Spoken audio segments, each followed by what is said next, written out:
اعوذ باللہ من الشیطان الرجیم بسم اللہ الرحمن الرحیم نحمدہ و نصلی علی رسولہ الکریم اما بعد۔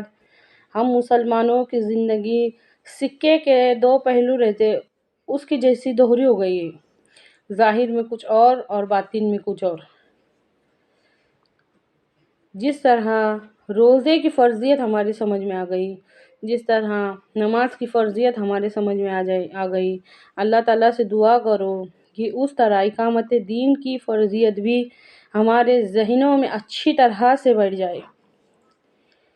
اے اللہ، اقامت دین کی فرضیت ہمارے دل دماغ میں اچھی طرح سے بٹھا دے، آمین۔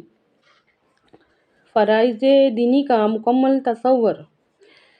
قرآن پاک میں اللہ تعالیٰ ارشاد فرماتا ہے، تم وہ خیر امت ہو جو پیدا کیے گئے ہو لوگوں کی بھلائی کے واسطے، تم نیکیوں کا حکم دیتے ہو اور برائیوں سے روکتے ہو۔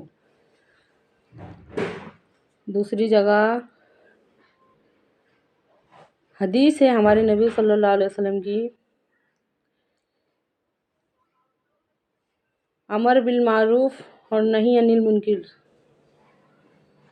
اگر تم کسی برائی کو ہوتا ہوا دیکھو تو سب سے پہلے اس کو ہاتھ سے روکو، اگر ہاتھ سے روکنے کی طاقت نہیں ہے تو زبان سے روکو، اگر زبان سے روکنے کی بھی طاقت نہیں ہے تو اس کو دل میں برا محسوس کرو۔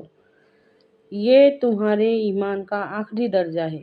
ہاتھ سے روکنا پہلا درجہ، زبان سے روکنا دوسرا درجہ، دل میں برا محسوس کرنا تیسرا درجہ ہے۔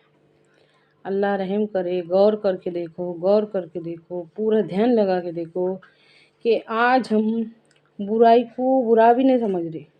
تیسرے لیول کا جو ایمان رہتا نا کہ جب تم کسی برائی کو ہوتا ہوا دیکھو تو دل میں برا محسوس کرو، تو وہ دل میں بھی برا محسوس نہیں ہو رہا، پھر کون سے لیول کا درجے کا ایمان ہمارے اندر باقی ہے؟